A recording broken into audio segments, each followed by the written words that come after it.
Welcome to UPSC CGPSC aspirant. इस बार मैं आप लोग के लिए लाया हूँ एंशियंट हिस्ट्री ऑफ इंडिया का मास्टर क्लास, यानी कि भारत का प्राचीन इतिहास। जैसे कि आप सामने देख रहे हैं, मैंने इस बार पावर पॉइंट यूज़ किया है हैंड रिटन नोट्स की जगह पे, जो कि बहुत ही कन्वीनियंट है और आपको समझ में भी ज़्यादा आएगा। और थोड़े से मैंने इसमें पिक्चर्स भी ऐड किए हैं ताकि आपको समझ में आए। एंड मार्क माई वर्ड्स, ये पूरा आपका हिस्ट्री कवर नहीं करेगा, लेकिन आपको एक बहुत ही स्ट्रांग ओवरव्यू दे देगा कि पढ़ना क्या रहता है, क्या किसके बाद क्या चीज़ आई है। क्रोनोलॉजी आपको समझ में आ जाएगी, कालक्रम आपको समझ में आ जाएगा। तो चलिए बिना समय व्यर्थ किए स्टार्ट करते हैं।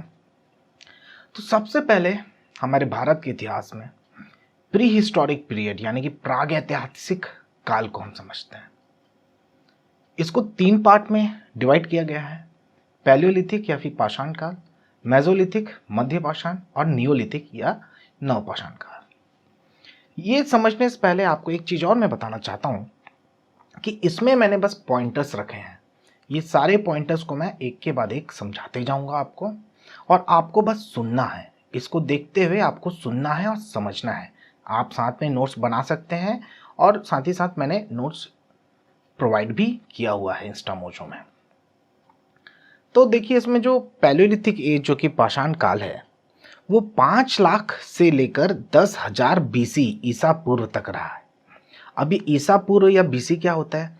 देखिए, ईसा मसीह जीसस क्राइस्ट का जन्म जब हुआ उसको 0 ईयर लिया जाता है, 0। उसके बाद से जितना भी टाइम अभी तक आ रहा है, 1920, 1990, आपका 1820, इस तरह से जो भी टाइम पीरियड है उसको एडी लेते हैं, या फिर ईसवी यानी कि ईसा के जन्म के बाद। और ईसा मसीह के जन्म के पहले के टाइम पीरियड को बीसी या फिर आपका ईसा पूर्व कहा जाता है। तो इसको ऐसे समझिए, अगर 10 बीसी लिखा है, 10 बीसी लिखा है और 100 बीसी लिखा है, 10 बीसी और 100 बीसी यानी कि ईसा पूर्व, तो इसमें से पहले कौन सा होगा? इसमें पहले होगा 100 बीसी। 100 बीसी पहले आया और 10 बीसी बाद में आया, क्योंकि ईसा मसीह के जन्म के 10 साल पहले को हम कह रहे हैं 10 ईसा पूर्व या फिर 10 बीसी, और ईसा मसीह के जन्म के 100 साल पहले को हम बोल रहे हैं 100 बीसी और 100 ईसा पूर्व। तो इस तरह से रहता है। अब इस पैलियोलिथिक एज का, इस पाषाण काल का बहुत सारे भित्ति चित्र यानी कि रॉक पेंटिंग्स और कार्विंग्स भीमबेटका में देखे जाते हैं, जैसे कि आप यहाँ देख सकते हैं। ये बेसिकली एनिमल्स का डिपिक्शन रहता है, और कलर्स को यूज़ किया था उस वक्त में, उस टाइम पीरियड में। और कम्युनिटी लाइफ तो जनरेट नहीं हुई थी, लेकिन कैसे लोग हंट करते थे, कैसे लोग शिकार करते थे, ये सारी चीज़ें उसमें दिखाई गई हैं। फिर अपने पास है मेसोलिथिक एज। ये 10,000 से 6,000 ईसा पूर्व बीसी तक रहा है, और इसको माना जाता है कि एक ट्रांजिशन था। ये पैलियोलिथिक से नियोलिथिक यानी कि पाषाण काल से नवपाषाण काल के बीच का ये ट्रांजिशन पीरियड था। तो इसको आप एक काल समझ भी सकते हैं, नहीं भी समझ सकते हैं, लेकिन इसको जितने भी इतिहासकार लोग हैं, जितने भी हिस्टोरियंस हैं, उन्होंने इस तरह से डिवाइड किया है। तो ऐसा हमें पढ़ना पड़ता है। अब इस टाइम पीरियड में माइक्रोलिथ्स नाम का एक कॉन्सेप्ट जन्म होता है मेसोलिथिक एज में, जिसको डिस्कवर सबसे पहले कार्लाइल ने किया था। अब ये माइक्रोलिथ्स क्या होते हैं? माइक्रोलिथ्स होते हैं छोटे छोटे उपकरण जिससे लोग कुछ भी कार्य कर सकते थे, खोदना, हंट करना, शिकार करना।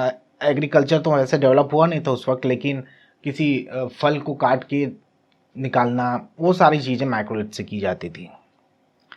फिर हमारे पास आता है नियोलिथिक एजेस।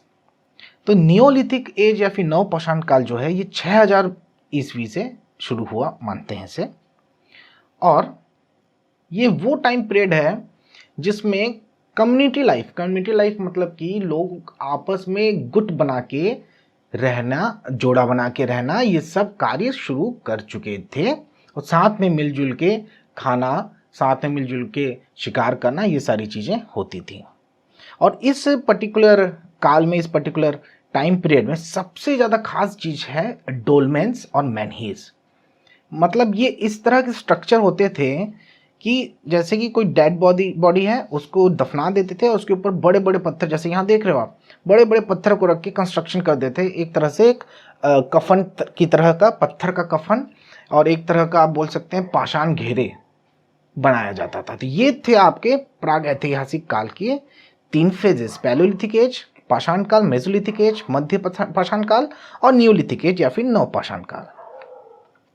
फिर आपका आता है चारकोलिथिक एज, या फिर इसको आप कॉपर एज भी कह सकते हैं।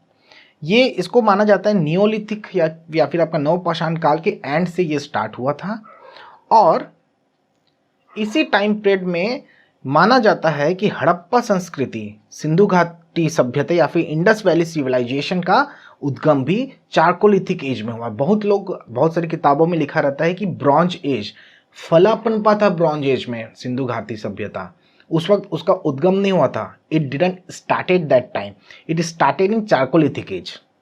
तो ये बात आप याद रखिएगा। तो इस चारकोलिथिक एज में सबसे बड़ा सेटलमेंट जो था उसको दैमाबाद को माना जाता है, सबसे बड़ा सेटलमेंट। और इस टाइम पीरियड के जो माइक्रोलिथ्स होते थे वो अहर से मिले।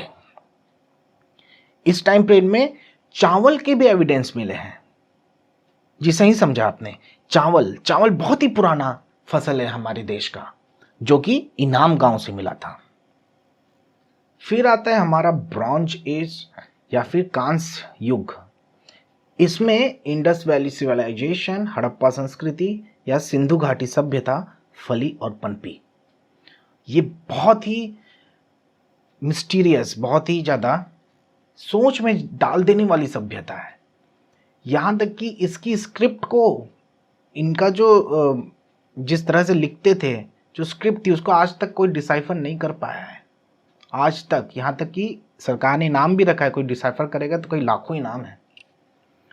तो इतनी ज़्यादा जटिल और इतनी ज़्यादा आधुनिक सिविलाइजेशन थी है।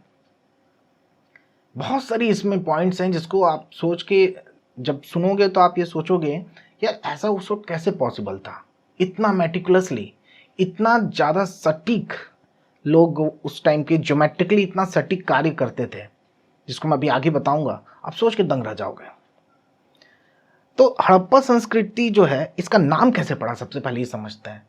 देखिए, साइंटिफिक कम्युनिटी में एक उस टाइम पीरियड में एक धारणा थी, उस टाइम पीरियड में एक चलन था कि जो कोई नई संस्कृति मिल रही है या कोई नई चीज़ मिल रही है, तो जिस जगह पे मिल रही है उस जगह के नाम पे वो जगह पड़ जाती थी या फिर वो पर्टिकुलर खोज पड़ जाती थी। तो सबसे पहले इंडस वैली सिविलाइजेशन का हड़प्पा में दयाराम साहनी जी ने खोजा 1921 में। तभी से इसका नाम हड़प्पा सिविलाइजेशन, हड़प्पा संस्कृति पड़ गया। और सिंधु घाटी सभ्यता क्यों पड़ा? क्योंकि इंडस रिवर यानी कि सिंध रिवर पे, सिंध नदी के आसपास ही है पूरा का पूरा सिविलाइजेशन, इसलिए इसका नाम सिंधु घाटी सभ्यता पड़ गया। अब सेकंड खोजा आर.डी. बनर्जी जी ने मोहनजोदाड़ो, जिसके ऊपर फिल्म भी बनी है ना ऋतिक रोशन की। और वो फिल्म के ऊपर मत जाइएगा, उसमें सब फालतू बातें दी हुई है, ऐसा कुछ नहीं हुआ था। एक तो पहला चीज़, हिस्ट्री की इस मास्टर क्लास में सबसे ज़्यादा इंपॉर्टेंट चीज़ आपको ये बता रहा हूँ, यहाँ पे बहुत सारे नाम ऐसे आएंगे जिसके ऊपर कोई ना कोई सीरियल या कोई ना कोई मूवी बनी हुई है, लेकिन उनका कोई सिर पैर नहीं है। सिर्फ 30% वो लेते हैं हिस्ट्री से और 70% मसाला डालते हैं। तो उसको तो आप कभी भी उसमें कमेंट में मत लिखिएगा कि अरे सर मैंने ये मूवी देखा था उसमें तो ऐसा हुआ था, ये सीरियल देखा था, चंद्रगुप्त मौर्य का सीरियल देखा था उसमें ऐसा हुआ था। ऐसा कुछ नहीं हुआ था भाई, ऐसा कुछ नहीं हुआ रहता। कोई भी इसका हिस्ट्री का ऐतिहासिक कोई भी सबूत संकेत नहीं रहता है, उन लोग बस मसाला बनाते हैं, तो ऐसा मत सोचिएगा आप। तो अब ये दो आपको बता दिया मैंने, हड़प्पा और मोहनजोदाड़ो। अब ये जो है, ये संस्कृति 3 भागों में विभाजित थी, अर्ली, मैच्योर और लेट। तो अर्ली फेज जो पहले का फेज था वो 3200 से 2600 ईसा पूर्व है, मैच्योर फेज 2600 से 1900 ईसा पूर्व है, और लेट फेज 1900 से 1300 ईसा पूर्व है। और यहाँ पे मैंने कहीं पे भी आपको ईयर नहीं लिखा है, क्योंकि आज की डेट में हिस्ट्री का जो जिस तरह से लोग अध्ययन कर रहे हैं, टाइम मतलब किस साल में, किस सदी में, उसका ज़्यादा कहीं पे कोई क्वेश्चन नहीं आता है, ना ही ज़्यादा कहीं पे कोई जिक्र होता है। बस कालक्रम देखा जाता है, क्रोनोलॉजी देखी जाती है, उसके बेसिस पे लिंक किया जाता है। वैसे ही क्वेश्चंस बनते हैं, और चाहे आपके प्री के हो, मेंस के हो, स्टेट सर्विस के हो, यूपीएससी के हो, सब जगह इसी के बेसिस पे आता है। अब नहीं पूछा जाता कि किस सन में हुआ था, क्या था ऐसा। हाँ, आपको समकालीन पूछा जाएगा, कंटेम्प्ररी कौन कौन थे ये पूछा जाएगा, तो वो आप इसको देख के समझ सकते हैं पूरी तरह से। तो अब ये जो था अपना हड़प्पा संस्कृति, इसके सबसे ज़्यादा नंबर ऑफ साइट्स, सबसे लार्जेस्ट नंबर ऑफ साइट्स मिले हैं गुजरात से, सबसे ज़्यादा साइट्स। इसका इंडिया में अगर हम लिया जाए तो सबसे नॉर्थ पे जम्मू कश्मीर का मंडा है, और सबसे ज़्यादा इसके ईस्ट में है आलमगीरपुर यूपी का, और सबसे ज़्यादा साउथ में है आपका साउदर्न मोस्ट जैसे बोल सकते हैं दैमाबाद, जो कि महाराष्ट्र में है। और इसका अगर सबसे आप ले लीजिए सबसे ज़्यादा वेस्ट में, तो सुक्ता गैंडोर है, जो कि आपका पाकिस्तान में है। और ये सिविलाइजेशन को बोलते हैं कि घग्गर हरका रीजन के आसपास, इंडस रिवर के आसपास रही है।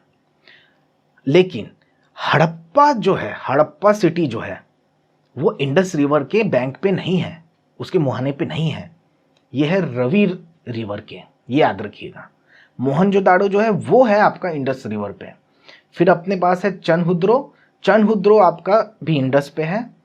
और उसके बाद आपका कालीबंगन आपका घग्गर नदी पे है, और लोथल आपका भोगवा नदी पे, और धोलावीरा जो है वो लूनी नदी पे है। अब इसमें से जो धोलावीरा है वो एक तरह से सबसे बड़ा साइट माना जाता है इंडस वैली सिविलाइजेशन का।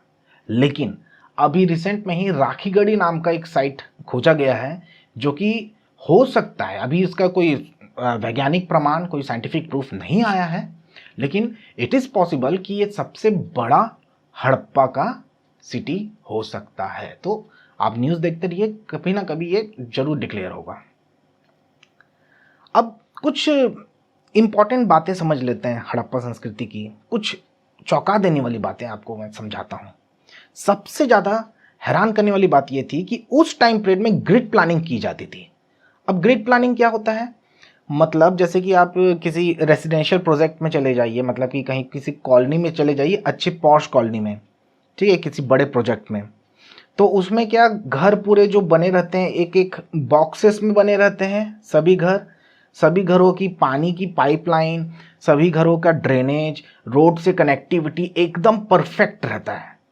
वो भी इतना परफेक्ट नहीं रहता है जितना कि होना चाहिए आज की डेट में, बट हड़प्पा संस्कृति में परफेक्ट था सारी चीज़ें। अरे रोड्स जो होती थी वो 90 डिग्री पे कटती थी, जैसे आप देख सकते हैं यहाँ पे 90 डिग्री पे रोड्स कटती थी।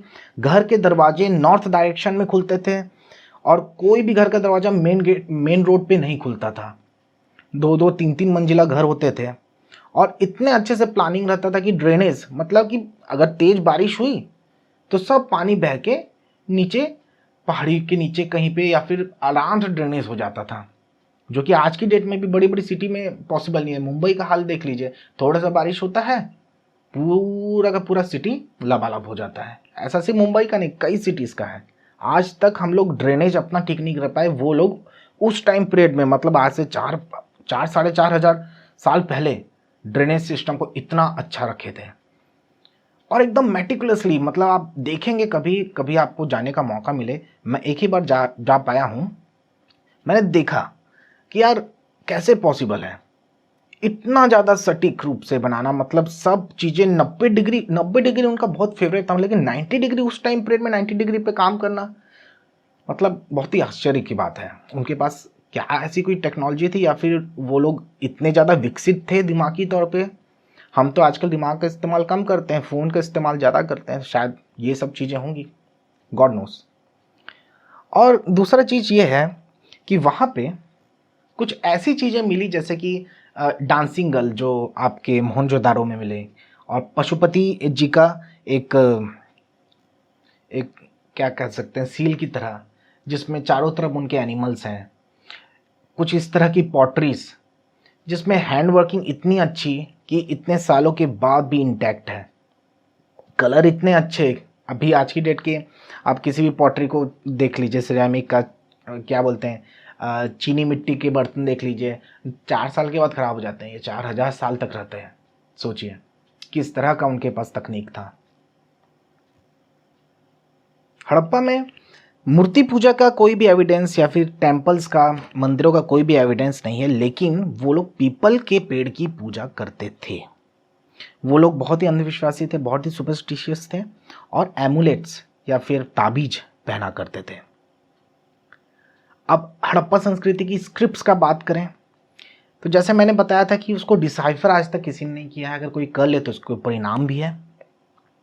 कुछ 400 सिंबल्स हैं और 4000 हड़प्पन राइटिंग्स हैं स्टोन सील्स पे या फिर ऑब्जेक्ट्स पे, और इसमें से 50% जो है मोहनजोदाड़ो से मिले हैं, और इन्हें राइट टू लेफ्ट लिखा जाता था सील में, और बोस्ट्रोफेडोन स्टाइल यूज किया जाता था राइटिंग में। मतलब लाइंस कहीं से भी स्टार्ट हो रही हैं, कहीं से भी, ऐसा नहीं कि लेफ्ट से राइट लिखते जा रहे हैं तो एक लाइन लिख दिए फिर दूसरी लाइन, नहीं नहीं नहीं, कहीं से भी स्टार्ट होती थी लाइंस, कभी इधर से कभी इधर से, इस तरह से बहुत ही जटिल उनकी स्क्रिप्ट होती थी जिसको आज तक किसी ने डिसाइफर नहीं किया। और हड़प्पा संस्कृति में दफनाने का तरीका भी बहुत ही अजीबोगरीब सा था।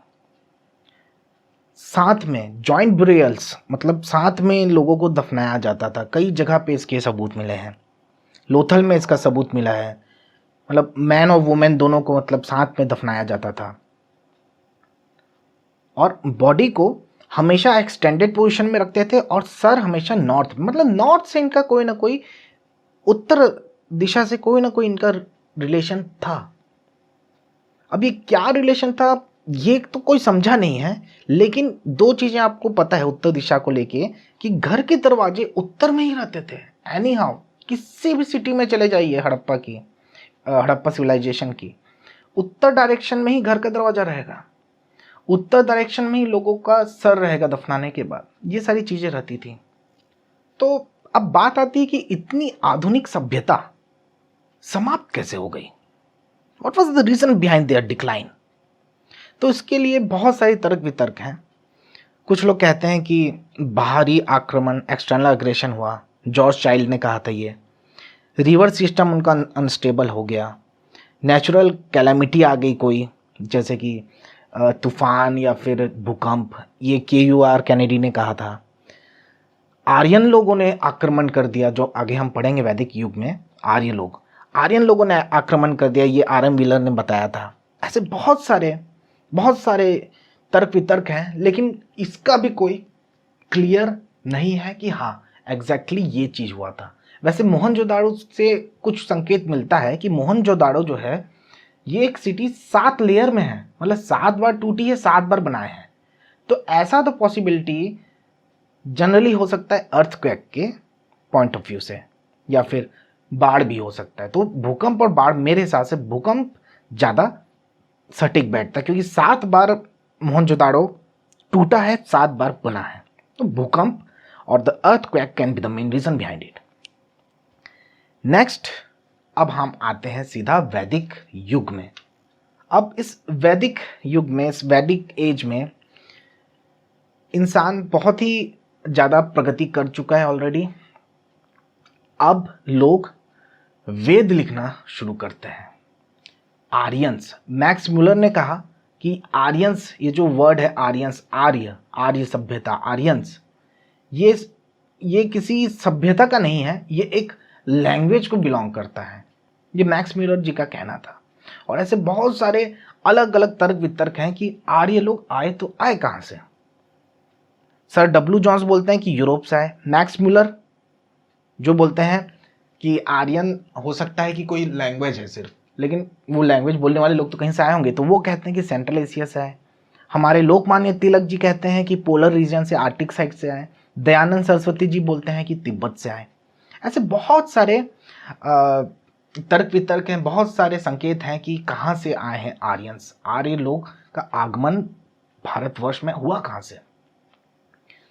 लेकिन कैसाइटी शिलालेख और मितानी शिलालेख जो कि इराक में मिला है, वो ये सजेस्ट करता है कि एक ब्रांच था कुछ लोगों का, आर्य लोगों का, वो ईस्ट डायरेक्शन में आया, पलायन किया। तो वहां से हम कह सकते हैं कि हाँ, हो सकता है कि सेंट्रल एशिया और यूरोप के कुछ एरिया से होते हुए आए हैं, या फिर कह सकते हैं ईरान अफगानिस्तान होते हुए उनका आगमन यहां हुआ। तो अब ये आर्य लोग जो आ चुके हैं, इन लोग बहुत ही समृद्ध लोग थे, बहुत ही ज्यादा इंटेलेक्चुअल किस्म के लोग थे।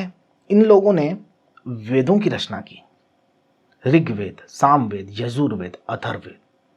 अब इसमें ऋग्वेद जो था, कहा जाता है कि ऋग्वेद वो लेते हुए आए और सामवेद, यजुर्वेद और अथर्ववेद बाद में लिखा गया। इसमें से ऋग्वेद जो है ये आपका है एक कलेक्शन है भजनों का, भजन बोल लो सीधा, भजनों का कलेक्शन है। सामवेद जो है वो गीतों का कलेक्शन है, कलेक्शन ऑफ सॉन्ग्स। यजुर्वेद है कुछ ऐसे सैक्रिफिशियल फॉर्मूलाज का कलेक्शन, और अथर्ववेद है जादू टोना बोल लो सीधा, उस वक्त के हिसाब से। हमारा गायत्री मंत्र ओम भूर्भुवः स्वः, ये गायत्री मंत्र हम लिए हैं ऋग्वेद से। इसके मंडल 3 में है, जो कि सन देव सावित्री के लिए है। सन देवता मतलब सूर्य देव के लिए तो है ही, लेकिन अभी के जो सूर्य देव हम मानते हैं वैसे नहीं, सावित्री नाम के एक सूरज के देवता थे उनके काल में, वैदिक युग में। तो उनको डेडिकेट करते हुए ये गायत्री मंत्र था। और यही टाइम पीरियड था, वैदिक काल ही वो टाइम पीरियड था जिसने लोगों के बीच में दरार भी डाली। कैसे? पुरुष सुक्त थ्योरी, पुरुष सुक्त सिद्धांत। वो क्या कहता है कि भगवान ने पुरुष को 4 भागों में बांटा। उसका मुंह, उसका माउथ जो है वो ब्राह्मण है, हाथ जो है वो क्षत्रिय है, उसके जांघ, थाइस जो है वो वैश्य है, और जो पैर हैं वो शूद्र है। ब्राह्मण, क्षत्रिय, वैश्य, शूद्र। और यहीं से फिर सारी कचड़े का, सभी अनटचेबिलिटी, अस्पृश्यता, ये सभी का जन्म यहां से ही हुआ। सारी अच्छी चीजें भी हैं, देखो कुछ अच्छी चीजें रहती हैं तो साथ में कुछ बुरी चीजें लटक के आ ही जाती हैं। अच्छी चीजें क्या, वेदों का जन्म हुआ, इतने अच्छे अच्छे वेद हैं हमारे पास, और साथ ही में इसने जन्म दिया छुआछूत का। खैर जाने दीजिए, इस फिल्म में ज्यादा बात ना करें तो ही अच्छा है। अच्छा, अब ये जो ऋग्वेद में जो एक्सपर्ट होते थे उनको होत्रा बोला जाता था, सामवेद के एक्सपर्ट्स को उद्गत्री, और यजुर्वेद के जो एक्सपर्ट्स होते थे उनको अर्धवर्यु कहा जाता था। फिर थोड़ा आगे आते हैं हम। अब देखिए, जैसे मैंने बताया पुरुषोक्त आपका सिद्धांत जो था, उसके तहत 4 भागों में, 4 वर्णों में डिवाइड हो गया था समाज। एक तरह से सोसाइटी तो चालू ही हो गई थी ना ऑब्वियसली। तो उसमें अब क्या हुआ, जो ब्राह्मण लोग ज़्यादा ही डोमिनेट करने लग गए। बहुत सारी चीज़ें ऐसे होने लग गई जो कि आम जनता मतलब कि वैश्य, शूद्र लोग का तो बहुत ही हालत खराब था। क्षत्रिय लोग तो अलग ही लेवल पे थे, शूद्र लोग का तो हालत खराब भी था, लेकिन वैश्य लोग ऐसे कम्युनिटी वाले थे जिन लोग ना तो लोअर में थे ना ही अपर में थे, वो मिडिल क्लास पीपल थे उस टाइम पीरियड की, ये मान के चलिए आप।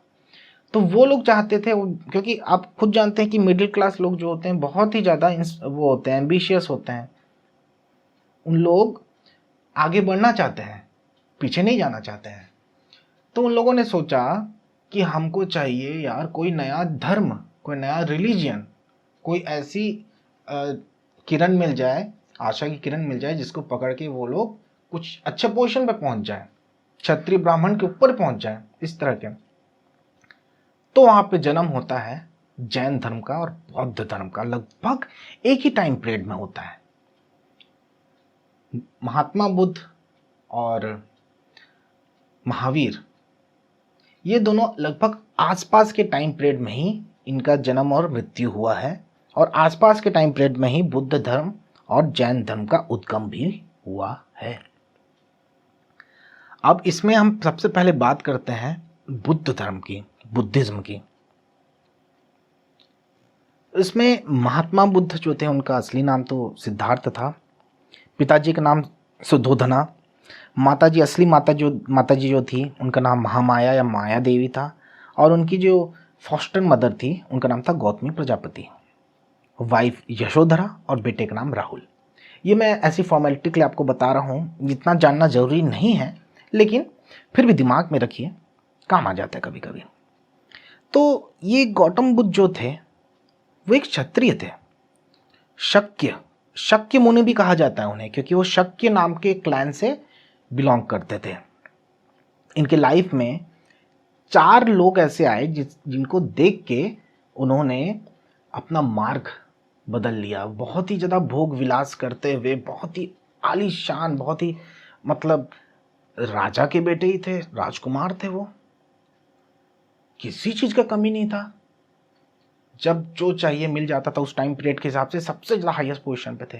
लेकिन 4 चीज़ें इनके सामने आई जिसको देख के वो बुद्ध धर्म एक नए राह पे निकल पड़े। वो 4 चीज़ क्या थी? एक बूढ़ा आदमी, एक बीमार आदमी, एक डेड बॉडी, एक मृत व्यक्ति, और एक एसेटिक या फिर एक तपस्वी। तो ये 4 चीज़ें, 4 लोग इनके सामने आए, जिनमें से इनको तपस्वी सबसे ज़्यादा खुश दिखा। तो ये तपस्या करने के लिए निकल गए। करीबन 6 साल तक मगध में घूमते रहे और उन्होंने मेडिटेशन करना सीखा अलारा कल्मा से।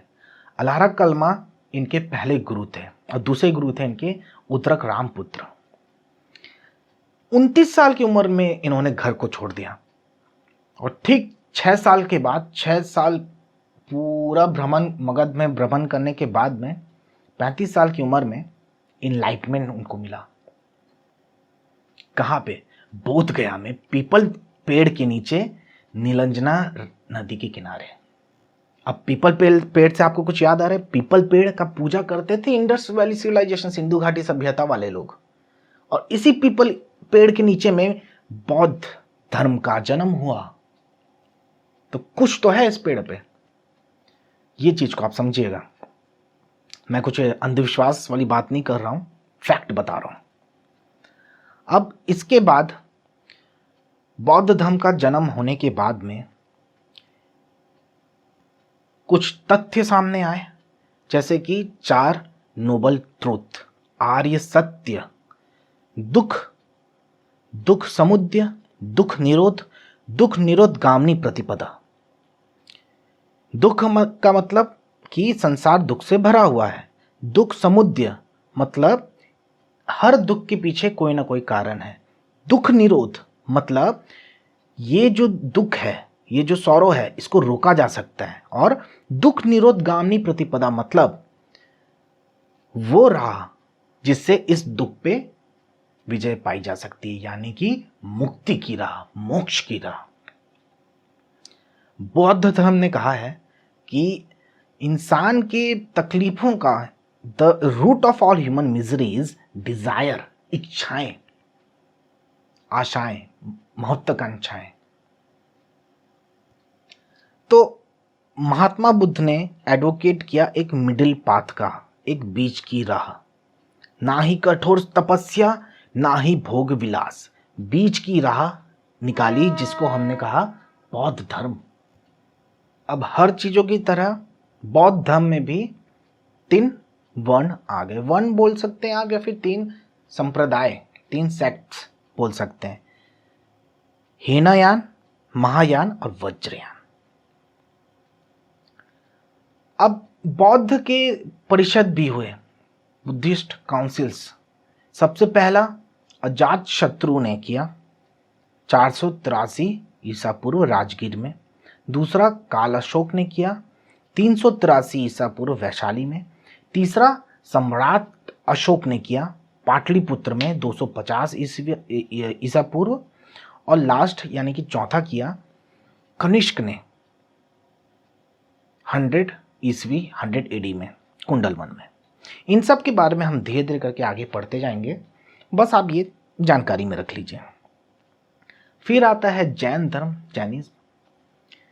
तो जो ये जैन धर्म था, इसका उद्गम भी ऑलमोस्ट बौद्ध धर्म के साथ ही साथ हुआ।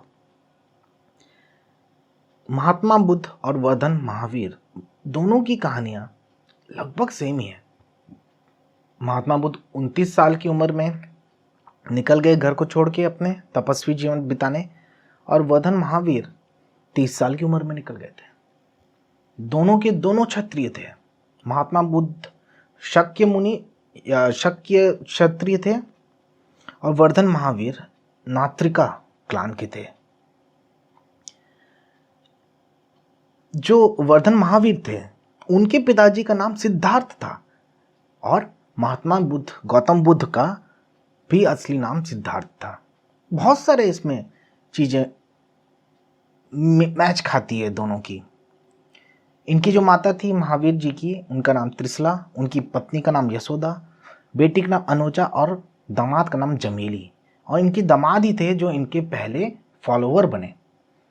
अभी आज की डेट में तो हम इंस्टाग्राम चलाते हैं, इंस्टाग्राम में फॉलोवर बनाते हैं और खुश हो जाते हैं, लेकिन उस टाइम पीरियड में जब कम्युनिकेशन का कोई साधन नहीं था, कोई किसी को फॉलो कर रहा है मतलब दिल जान से फॉलो कर रहा है, उसके टीचिंग्स को, उसकी प्रीचिंग्स को और उसके सिद्धांतों को आप पत्थर की लकीर बनाते हुए फॉलो करते थे उस वक्त में पूरी निष्ठा से। अभी हम क्या करते हैं, हम किसी एक्टर को फॉलो करते हैं जब तक अच्छा काम करे, जब थोड़ा लगता है कि नहीं मज़ा नहीं आ रहा है अनफॉलो कर देते हैं। ऐसा नहीं था उस टाइम पीरियड में, कोई टेक्नोलॉजी थी ही नहीं, लोग विचारों पे जीते थे, लोग नेचर से जुड़े रहते थे।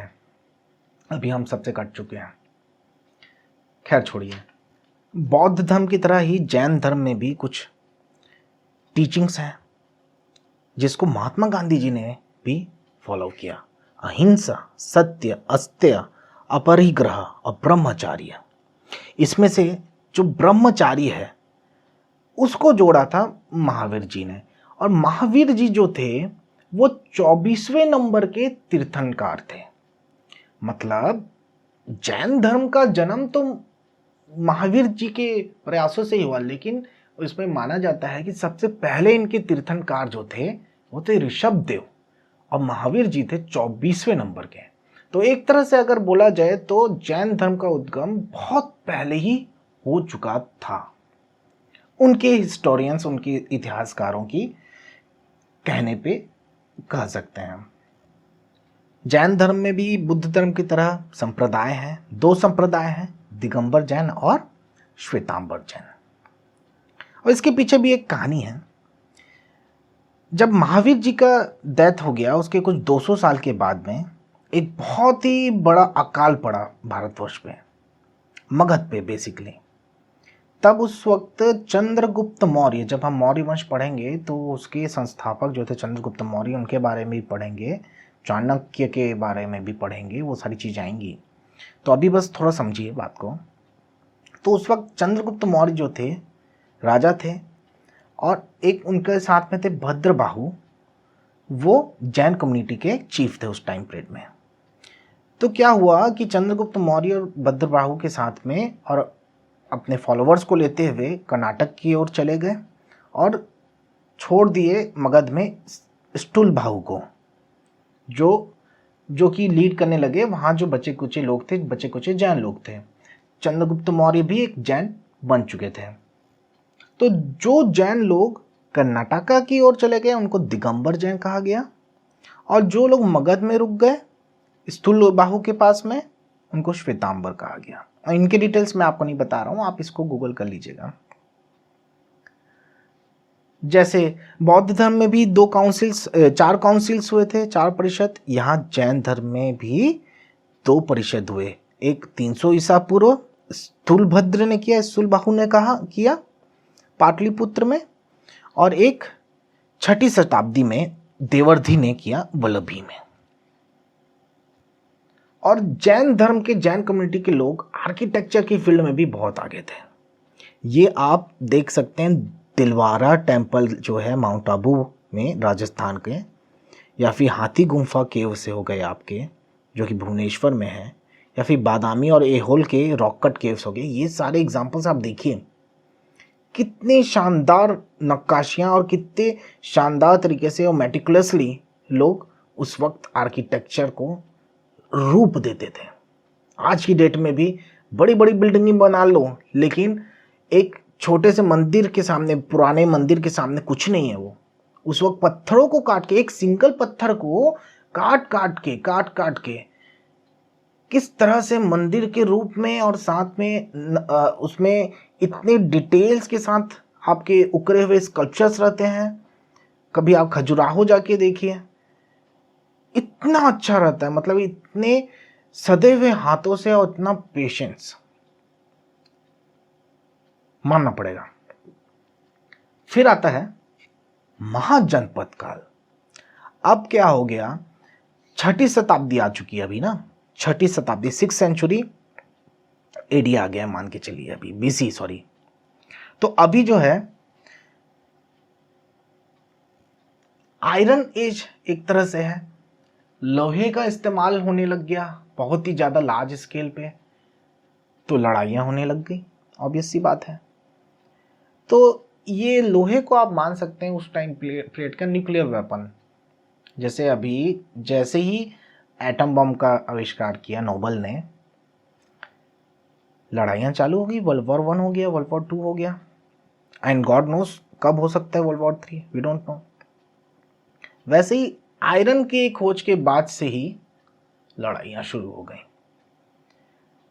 तो जन्म लिया महाजनपदों ने। महाजनपद मतलब कि अब छोटे छोटे सेक्टर्स, छोटे छोटे एरियाज बढ़ गए भारत। अभी भारत का जो मैं बात कर रहा हूँ, अभी भारत वर्ड आया ही नहीं है, ठीक है, लेकिन आपकी सहूलियत के लिए मैं समझा रहा हूँ। इसमें आपका अफगानिस्तान का भी एरिया है, पाकिस्तान पूरा का पूरा पाकिस्तान है, श्रीलंका का भी एरिया है पूरा, ये पूरा म्यांमार ले लो आप, पूरा भूटान ले लो, नेपाल ले लो, तिब्बत का एरिया ले लो, ये पूरा का पूरा भारतवर्ष था एक वक्त में। अब इसी उड़ चुके हैं हम।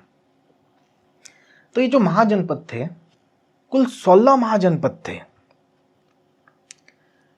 कंबोज, गांधार, हस्तिनापुर, पांचाल, शुरुसेना, मत्स्य, वत्स, अवंती, चेदी, अस्मका, मगध, काशी, मल्ला, कोसला, हस्तिनापुर, व्रिजी, अंगा, ये 16 महाजनपद थे। यहाँ आप देख भी सकते हैं, मैं स्क्रीन में इसको अलग से ले आया हूँ, यहाँ पे जगह ही नहीं थी इसको करने के लिए, इसलिए मैंने अलग से यहाँ पे कर दिया। तो ये जो 16 महाजनपद थी, मेरे नोट्स में से एक है, तो ये आप इसको देख लीजिए, अच्छे से समझ में आ जाएगा। इसका स्क्रीनशॉट भी ले लीजिएगा समझने के लिए। तो ये सारे जो महाजनपद थे, धीरे धीरे इनके बीच लड़ाइयाँ चालू हुई, कुछ क्लैशेस होने लग गए, और धीरे से आपका जो पटना का एरिया, आज के करंट पटना का जो एरिया है, वहाँ पे एक बड़ा साम्राज्य बनना चालू हुआ, जिसे हम मगध कहते हैं। तो यहाँ पे सबसे पहला वंश आया हर्यंक वंश, और जिसके सबसे पहले राजा बिंबिसार, और इनके पास थी सबसे पहली खड़ी सेना, सबसे पहली स्टैंडिंग आर्मी, इसलिए इनको श्रेणिक बिंबिसार या फिर सेनिया भी कहा जाता था। इनके ही पुत्र थे अजातशत्रु, जिन्होंने सबसे पहला बौद्ध काउंसिल या फिर बौद्ध परिषद किया था। और अजातशत्रु ने अपने पिता की हत्या की, बिंबिसार की हत्या की और गद्दी पे बैठा। और अजातशत्रु की हत्या की किसने? उसके पुत्र उदयन ने। तो इस तरह से पैट्रिसाइड बोला जाता है इसको, मतलब कि फादर की हत्या करके गद्दी पे चढ़ जाना। ये बहुत सालों तक चलता आया, सिर्फ यहाँ पे नहीं है, मुगल काल तक आपको लेके जाऊंगा मैं, वहां तक है ये। इसके बाद में शिशुनाग वंश आया। उदयन ज़्यादा अच्छा सक्सेसफुल रूलर नहीं था, तो उसके बाद शिशुनाग वंश का स्थापना हुआ। और शिशुनाग वंश किसके नाम पे था? शिशुनाग नाम के एक जनरल थे उदयन की सेना में, उन्होंने उदयन को ख़त्म किया और शिशुनाग वंश की स्थापना की।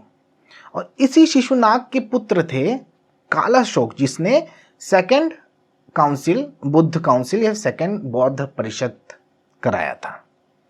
इनके बाद में आते हैं नंद वंश, बहुत ही बड़ा, बहुत ही शक्तिशाली डायनेस्टी था महाजनपदों में उस टाइम पीरियड का। इतना शक्तिशाली डायनेस्टी था कि अलेक्जेंडर भारत आने से डर गया। देखिए, हिस्ट्री में बहुत सारे इतिहासकार बोलते हैं कि ऐसा कुछ नहीं था, बल्कि अलेक्जेंडर यानी कि सिकंदर को बुखार हो गया था, उसको मलेरिया हो गया था, जिसकी वजह से उसको वापस जाना पड़ा और उसकी मृत्यु हो गया, उसको सिकंदरिया में दफना दिया गया था। ये सारी बातें हैं, लेकिन बहुत सारे इतिहासकार, यहाँ तक कि खुद चाणक्य ने ये बताया अपनी किताबों में कि अलेक्जेंडर और उसकी सेना नंद राजाओं की सेना से भयभीत हो गई थी।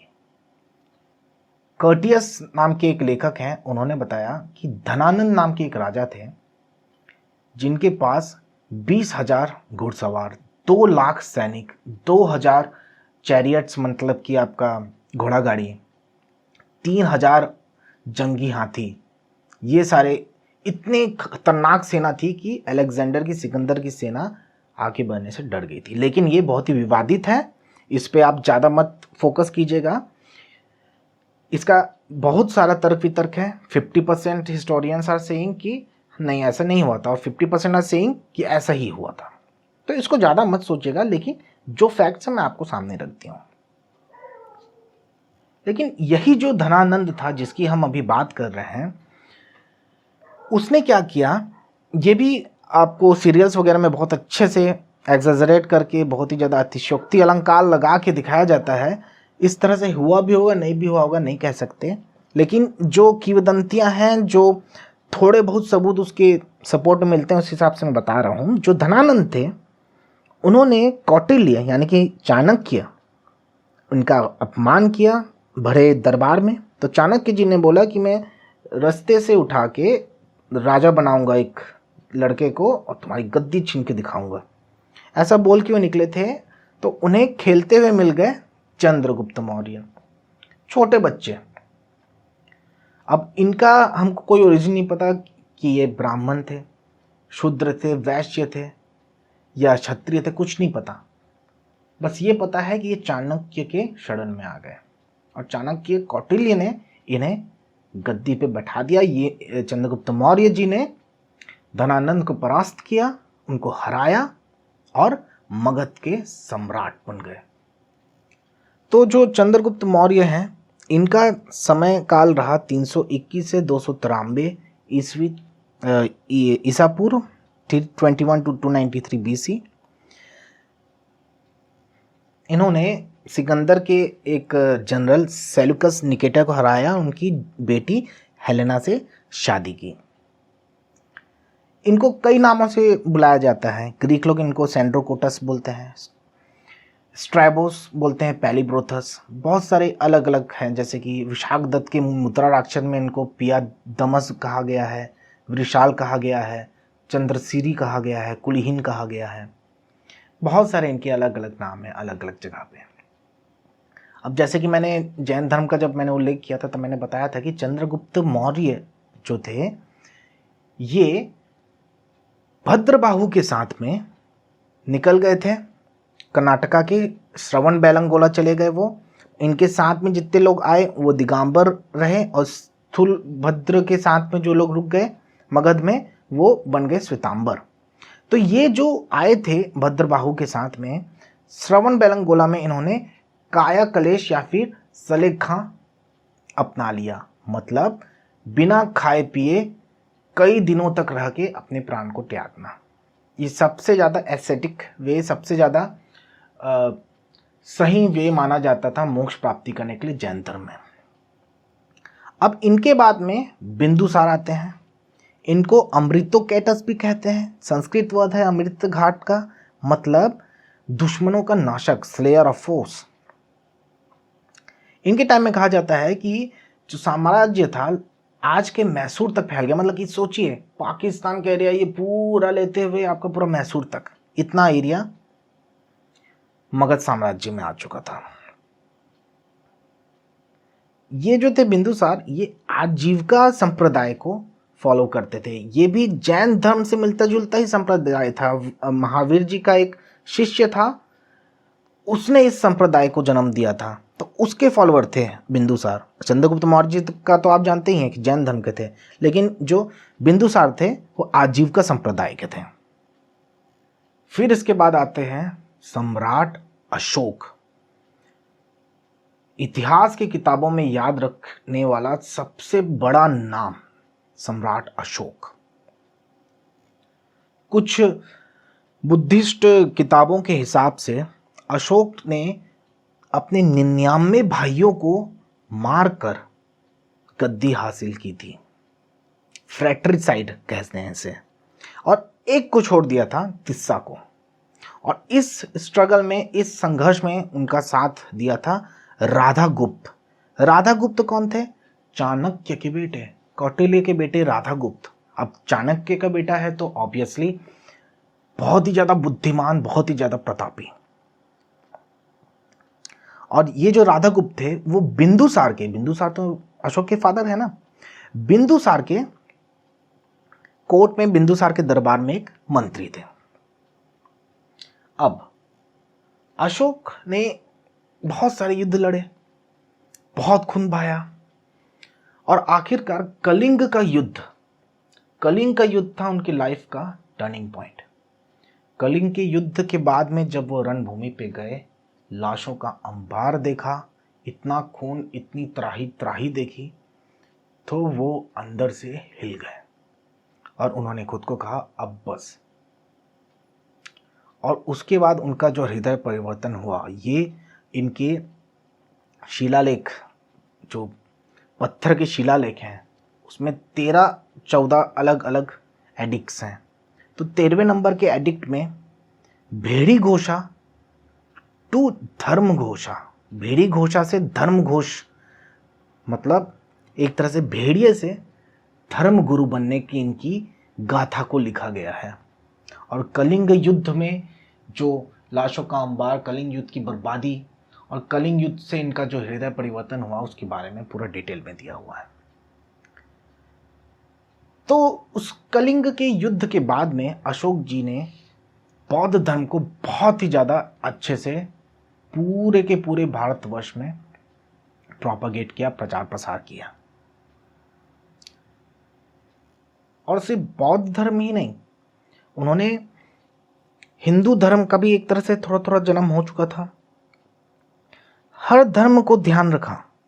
ब्राह्मणों को वो दान देते थे, जैन लोगों को वो दान देते थे, आजीविका संप्रदाय वाले लोगों को दान दिया करते थे। दान मतलब कि मैं बोल रहा हूँ गुफाओं का दान। उस वक्त दान के हिसाब से क्या होता था, कोई सिक्के विक्के तो चले नहीं थे, सामान ही दे सकते थे आप, या फिर कोई जमीन दे दिए, या फिर कुछ रहने का जुगाड़ बना के दे दिए। तो वो सारा चीज़ें अशोक ने किया। मतलब एक तरह से वो ओपन माइंडेड हो गए, बहुत ही ज़्यादा open minded after Kalinga war. तो इस तरह से चीज़ें रही। तो मौर्य डायनेस्टी, मौर्य वंश जो रहा, एक तरह से बहुत ही ज़्यादा प्रभावशाली वंश रहा भारत को खड़े करने के लिए और एकजुट करने के लिए।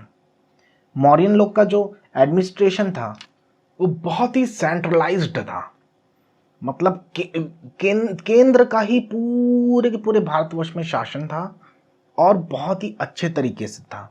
मेगास्थनीस पाटलिपुत्र के बारे में बहुत अच्छे से लिखे हैं अपनी बुक इंडिका में। उन्होंने कहा कि 6 अलग अलग कमिटीज थे जिसमें 5-5 मेंबर्स थे।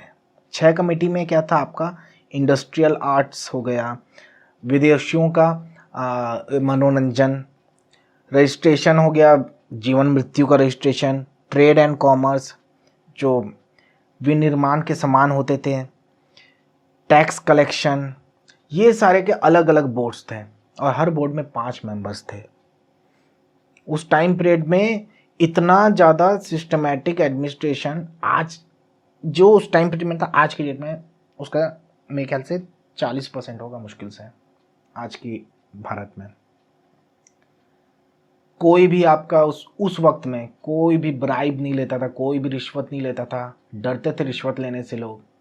उस वक्त कुछ भी गलत हुआ तो उसका तुरंत निदान होता था, उसका तुरंत समाधान निकाला जाता था। कोर्ट होते थे वहाँ पे उस टाइम पीरियड में, सोचिए सिविल कोर्ट और क्रिमिनल कोर्ट होते थे उस टाइम में।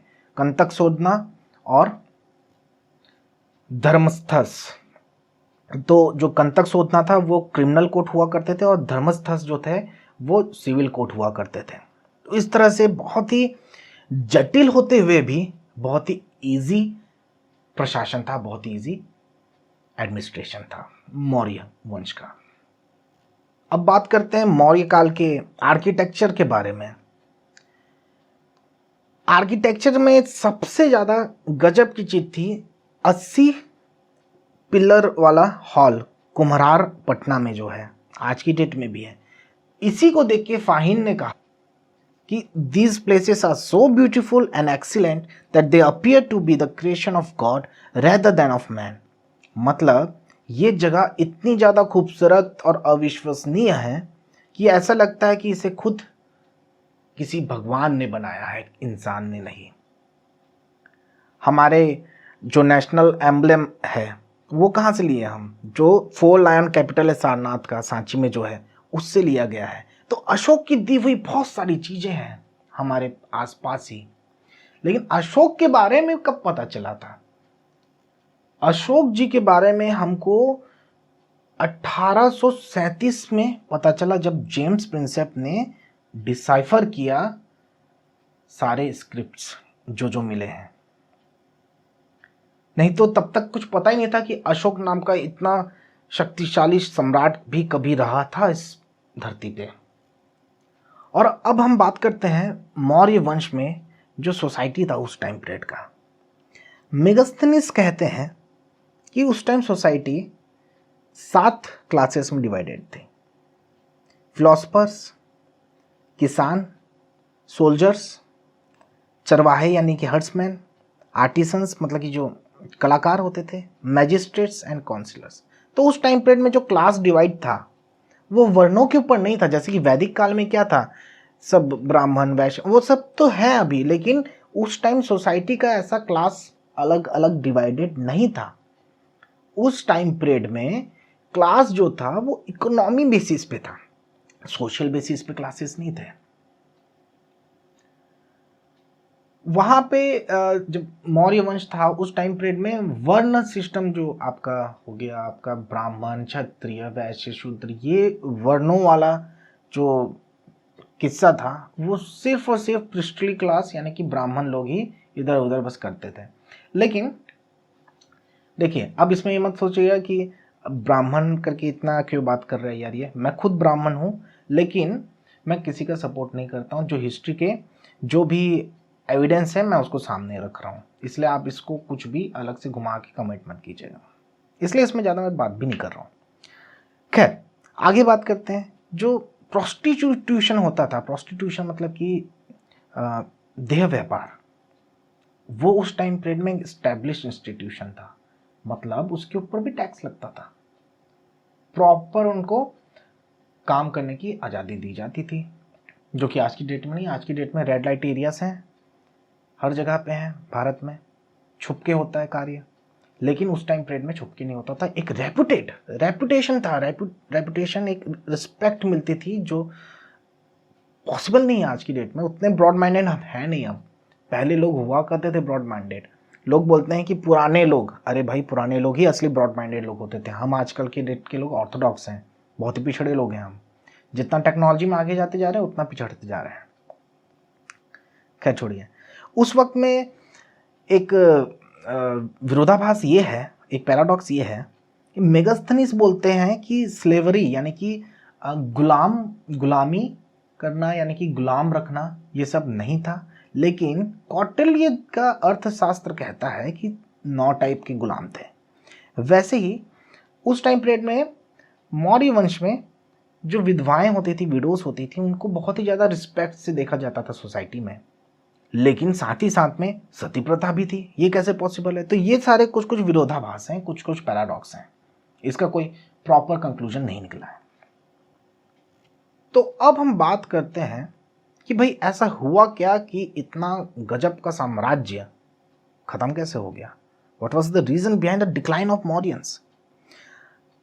तो हिस्ट्री के आप किसी पन्ने को छान लीजिए, किसी भी जगह चले जाइए आप, हिस्ट्री क्या, अभी आप अपने करंट सिनेरियो में भी देख लीजिए।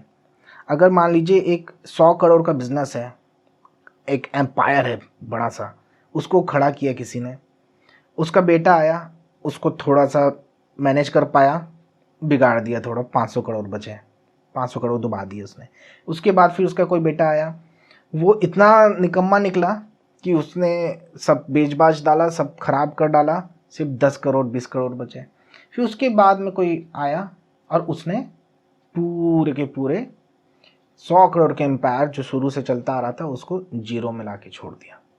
मतलब कमजोर उत्तराधिकारी, वीक सक्सेसर्स। अशोक के बाद जितने भी मौर्य आए, जितने भी मौर्य वंश के शासक आए, सब बहुत ही ज़्यादा कमज़ोर रहे, बहुत ही ज़्यादा कमज़ोर उत्तराधिकारी मिले अशोक को। ये था सबसे मेजर कारण मौर्यंस के पतन का। और भी कुछ कारण मैं आपको बताता हूँ, जैसे कि हरिप्रसाद शास्त्री जी ने कहा कि ब्राह्मणों ने एक रिवॉल्यूशन स्टार्ट किया जिसके नेता बने पुष्यमित्र शुंग। जो 10वें मौर्यन रूलर थे बृहदर्थ, उनका कत्ल किया पुष्यमित्र शुंग ने। ये बाण भट्ट भी कहते हैं अपने टेस्टिमोनी में। और बाण भट्ट जो है वो बहुत ही ज़्यादा जाने माने लेखक रहे उस वक्त के।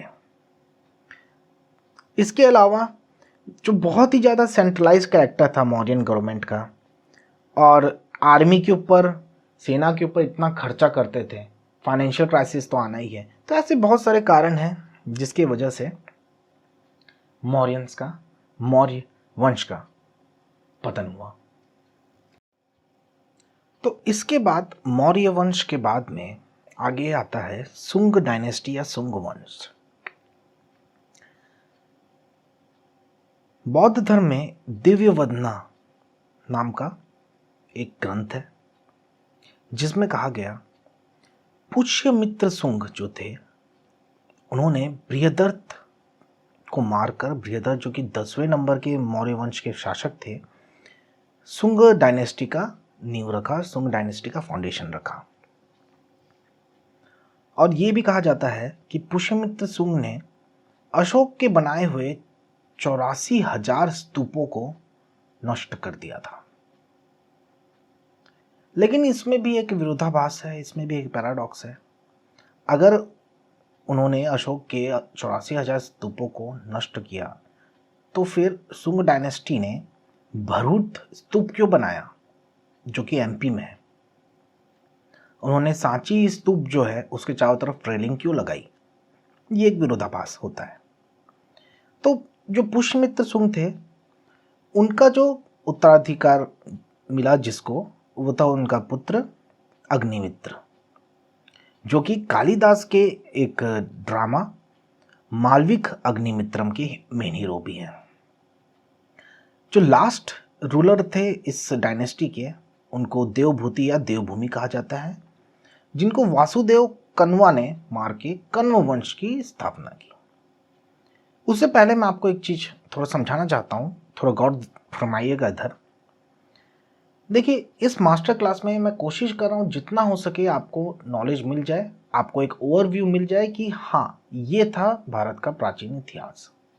लेकिन ये सफिशिएंट नहीं है किसी भी एग्ज़ाम के लिए, आपको किताबों से तो पढ़ना पड़ेगा ही, साथ ही साथ मैं बहुत ही जल्द एक प्रॉपर कोर्स भी लेके आ रहा हूँ जिसको कंप्लीट करके आपको एक इंटरनेशनल लेवल का सर्टिफिकेट भी मिलेगा इस तरह का। तो ये सर्टिफिकेट एक तरह से आपका वैल्यू एडिशन भी हो जाएगा, साथ में कुछ 5-6 घंटों के लेक्चर्स रहेंगे, उसमें ज़्यादा भी हो सकते हैं। और इसमें हर एक डिटेल्स को मैंने कवर किया है, बहुत सारी किताबों को और एनसीईआरटी की बुक्स को साथ में रखते हुए। और बहुत ही जल्द ये कोर्स आपको मिल जाएगा। और जैसे ही ये कोर्स आ जाता है, और ये आएगा यूडेमी नाम के प्लेटफॉर्म पे, और भी कई प्लेटफॉर्म पे मैं इसे डालूंगा। और इस कोर्स का लिंक जो रहेगा आपको डिस्क्रिप्शन में और कमेंट सेक्शन में दिख जाएगा जैसे ये आ जाएगा। बट इस कोर्स को वही लोग कीजिए जो कि एकदम सीरियस है एग्जामिनेशन को देने के लिए।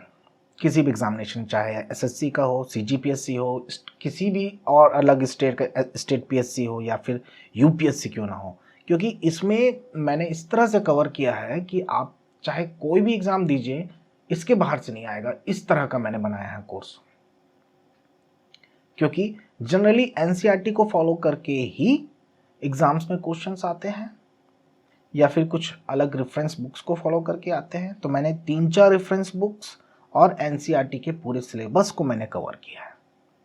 तो इस कोर्स को सीरियस एस्पिरेंट्स डेफिनेटली लीजिएगा, क्योंकि इसमें ना सिर्फ आपको नॉलेज मिल रहा है बल्कि आपको सर्टिफिकेशन भी प्रोवाइड हो रहा है, जो कि आई डोंट थिंक कि कोई इंस्टीट्यूट प्रोवाइड करता होगा। अच्छा, तो एक पॉइंट रह गया था सुंग डायनेस्टी का।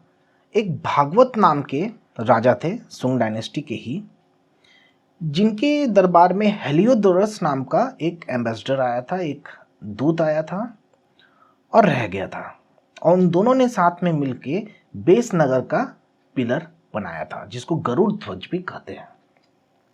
और सुंग डायनेस्टी, सुंग वंश के टाइम पीरियड में ही मनुस्मृति को फाइनली रूप से कंपाइल कर दिया गया था। और इस टाइम पीरियड में ही झरोका दर्शन शुरू हुआ था। झरोका दर्शन मतलब राजाओं को देखने के लिए प्रजा पहुंचती थी। जैसे आज की डेट में पोप आप समझते हैं, पोप आते हैं, बाहर लोगों को हाथ हिलाते हैं, 2 बात कहते हैं और लोग उत्साहित हो जाते हैं।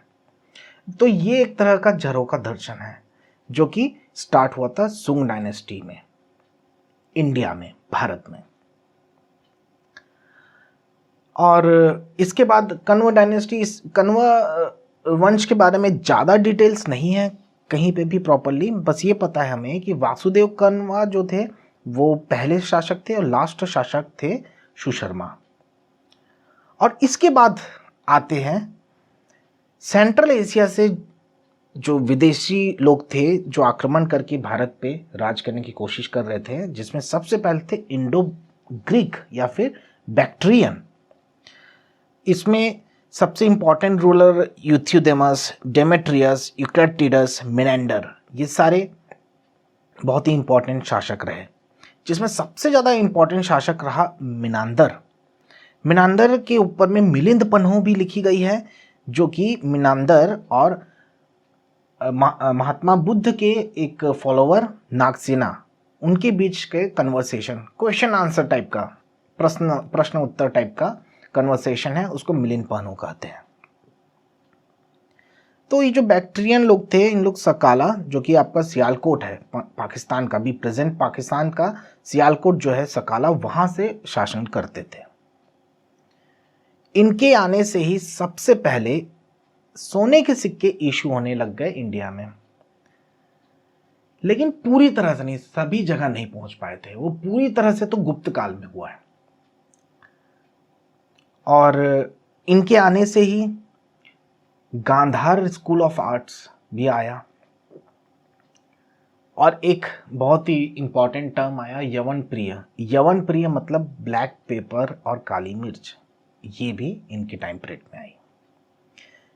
इसके बाद में आगे बढ़ते हैं तो हम पहुंचते हैं इंडो सिंथियन या फिर शक और पहलव मतलब इंडो पार्थियन। ये दो प्रकार के जो शासक, 2 प्रकार के डायनेस्टीज आप कह सकते हैं आए। ये भी सेंट्रल एशिया से ही आए हैं, ये विदेशी ही हैं। और इसमें से जो शक लोग थे वो, उनके 5 ब्रांचेस थे। एक अफगानिस्तान में था, एक पंजाब के में था जो जिसका कैपिटल तक्षशिला था, एक मथुरा में, एक वेस्टर्न इंडिया में और एक अपर दक्कन एरिया में, दक्कन का पठार जो है उसके ऊपर के पोर्शन में। इनमें सबसे ज़्यादा इंपॉर्टेंट रूलर था रुद्रदमन प्रथम, और इसने सुदर्शन झील का जीर्णोद्धार कराया था, रिपेयर कराया था। सुदर्शन झील बनाया किसने था? चंद्रगुप्त मौर्य जी ने। और इन्हीं रुद्रदमन प्रथम का जूनागढ़ शिलालेख है, जो कि बहुत ही इंपॉर्टेंट शिलालेख है, जो संस्कृत में है। रुद्रदमन प्रथम थे, उनको कहा जाता था कि वो संस्कृत के बहुत ही बड़े प्रेमी थे। फिर पहलव की हम बात करते हैं। पहलव, उसमें अब सबसे इंपॉर्टेंट रूलर आप बोलेंगे तो गैंडोफेरनेस होंगे, तो गैंडोफर्नेस के टाइम पीरियड में ही सेंट थॉमस इंडिया आए थे क्रिश्चियनिटी को प्रोपागेट करने के लिए। और सेंट थॉमस कौन थे? जीसस के, लॉर्ड जीसस के एक फॉलोवर थे वो। इनिशियली वो फॉलोवर नहीं थे। उन्होंने जीसस पे दोष लगाया कि तुम झूठ बोलते हो और तुम कोई भगवान के बेटे नहीं हो, इस तरह का उन्होंने कहा था। और कहा था कि अगर तुम्हारे क्रूसिफिकेशन हुआ है तो मुझे निशान दिखाओ। तो उन्होंने क्रूसिफिकेशन का निशान दिखाया था। ये सारी चीज़ें कुछ कुछ हुई थी। तो वो सेंट थॉमस जो थे वो क्रिश्चियनिटी को प्रोपागेट करने के लिए भारत आए थे। इसके बाद आते हैं कुषाण। कुषाण लोग जो थे वो यूजिस क्लैन के थे, जिसका 5 भाग हो गया था। उसमें से एक भाग आपका भारत आया। यूजिस क्लान जो था, यूजिस वंश जो था, डायनेस्टी जो था, वो चाइना का था। तो कुषाण लोग चाइनीज लोग थे, एक तरह से बोल सकते हैं। इसमें 2 तरह की डायनेस्टी आई कुषाणों में। 2 सब डायनेस्टी आप बोल सकते हैं, 2 वंश बोल सकते हैं। एक आपका था कप्सिशस और एक कनिष्क।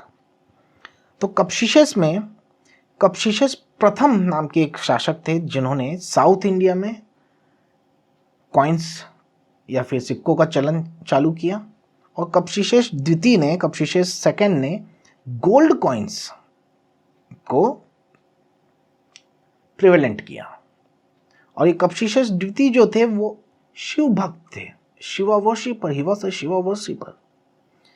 जो कुषाण काल में, कुषाण लोगों के टाइम पीरियड में जो सोने के सिक्के चलते थे, उनको कहा जाता है कि उसमें सोने का जो परसेंटेज हुआ करता था वो गुप्त काल के सोने के सिक्कों से कई ज़्यादा हुआ करता था, बहुत ज़्यादा शुद्ध सोना।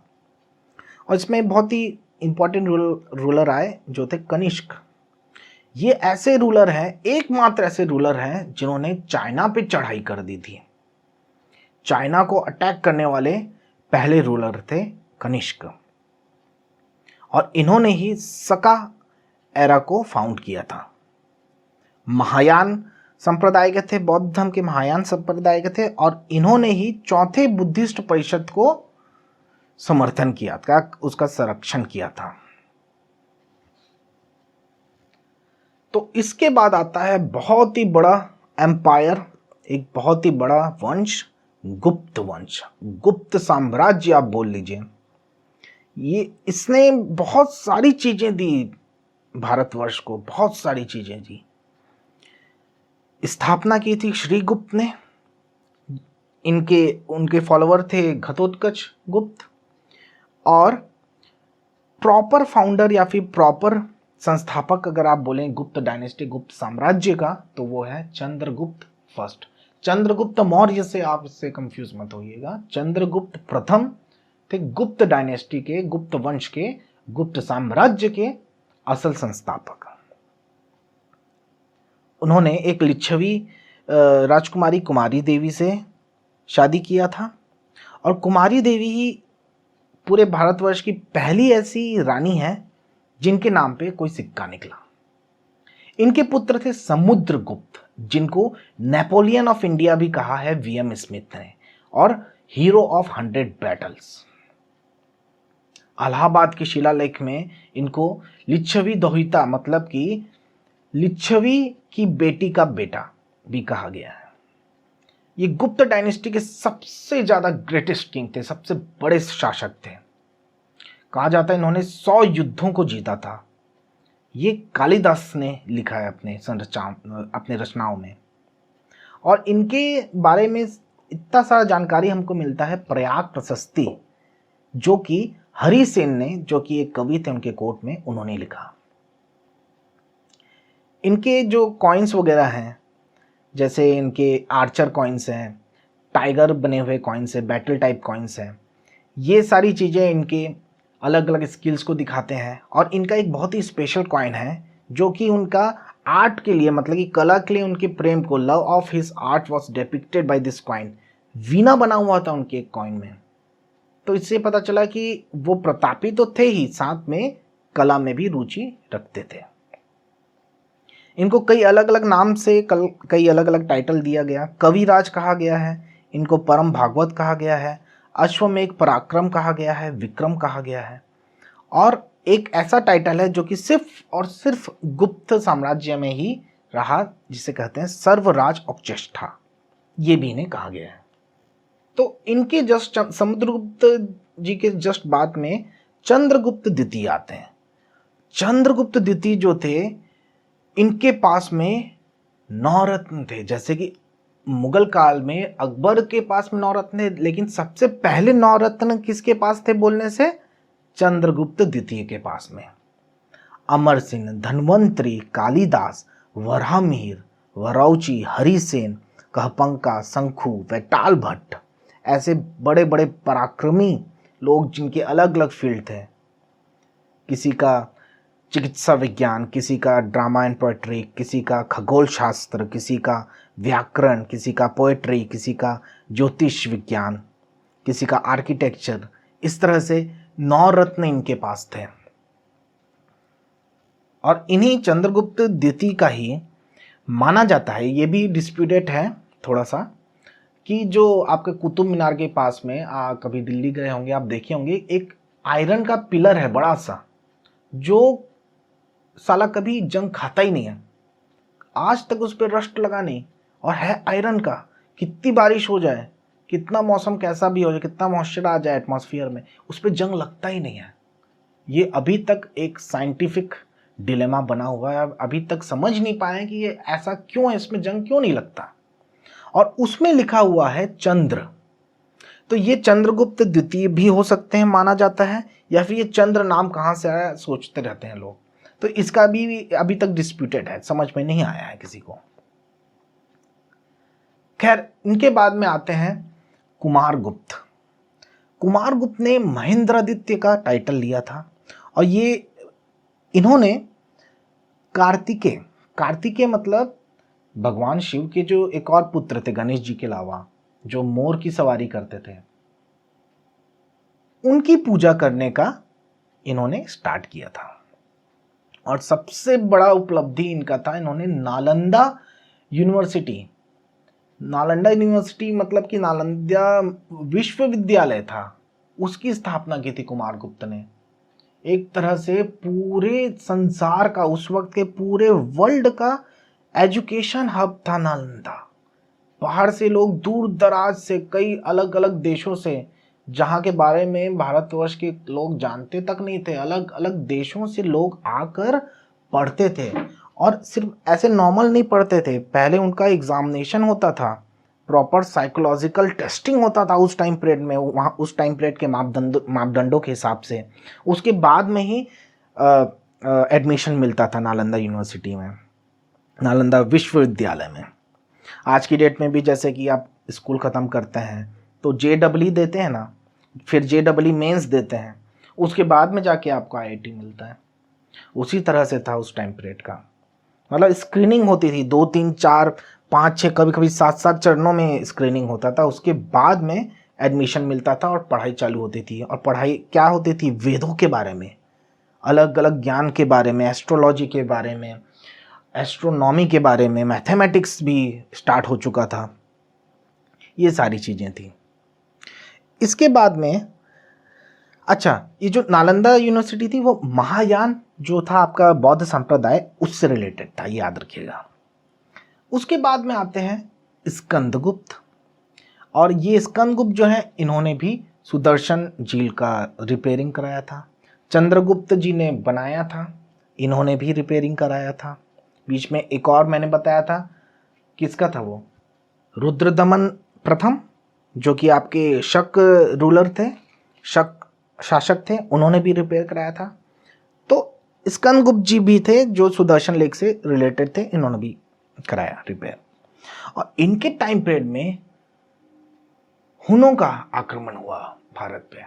बहुत ही बर्बर किस्म के लोग रहा करते थे हुन, और एक तरह से वो ऐसे होते थे कि कैनिबलिज्म भी करते थे, मतलब कि नरभक्षी प्रकार के लोग थे, बहुत ही खतरनाक। उन्होंने आक्रमण किया था, और किसी तरह से इन्होंने, स्कंदगुप्त ने उनके आक्रमण को रोका था। अच्छा, गुप्त काल के प्रशासन के बारे में आप समझ लेते हैं थोड़ा। गुप्त काल का प्रशासन मौर्य काल से पूरा अपोजिट था। मौर्य काल में क्या था, एकदम सेंट्रलाइज्ड होता था, पूरा केंद्र का शासन होता था। गुप्त काल में डिसेंट्रलाइजेशन था, मतलब कि शक्ति का विकेंद्रीकरण, जो कि आज की डेट में भी फॉलो किया जाता है। मतलब एक हमारे संविधान में स्टेट लिस्ट है, यूनियन लिस्ट है, कॉन्करेंट लिस्ट है, शक्ति का विकेंद्रीकरण है। लेकिन हमारा अभी का संविधान जो है इस तरह से डिजाइंड है कि सेंटर पे थोड़ा सा ओरिएंटेशन ज़्यादा है, थोड़ा सा, इसलिए हमको बोलते हैं कि क्वाजी फेडरल स्ट्रक्चर है हमारे कॉन्स्टिट्यूशन का। तो इसी तरह का गुप्तों के काल में भी था, लेकिन शक्ति का कुछ ज़्यादा ही अजीब तरह का विकेंद्रीकरण हो गया था। छोटे छोटे फ्यूडल स्टेट्स बनने लग जा रहे थे, कोई प्रॉपर उनके ऊपर कमांड नहीं थी। गुप्तों के पास में, गुप्त साम्राज्य के जो शासक थे उनके पास में खड़ी सेना नहीं थी प्रॉपर, मतलब समुद्रगुप्त को छोड़ दीजिए आप, उसके बाद में मतलब एक प्रॉपर एक सेना नहीं थी। तो ये सारी चीज़ें थी गुप्त प्रशासन की। अब बात करते हैं उस वक्त का सोसाइटी कैसा था। अब देखिए, वैदिक काल के अंत तक ही वर्णों का सारी चीज़ें आ गई थी। मौर्य काल में थोड़ा बहुत उस पर कंट्रोल हुआ, बट गुप्त के काल में, गुप्त साम्राज्य के टाइम पीरियड में क्या हुआ, छुआछूत चरम सीमा पे पहुंच गया, अनटचेबिलिटी। यहाँ तक कि कात्यायन, जो कि एक स्मृति लेखक रहे, उन्होंने अस्पृश्य शब्द का जन्म दे दिया, मतलब जिसको छू नहीं सकते हो आप।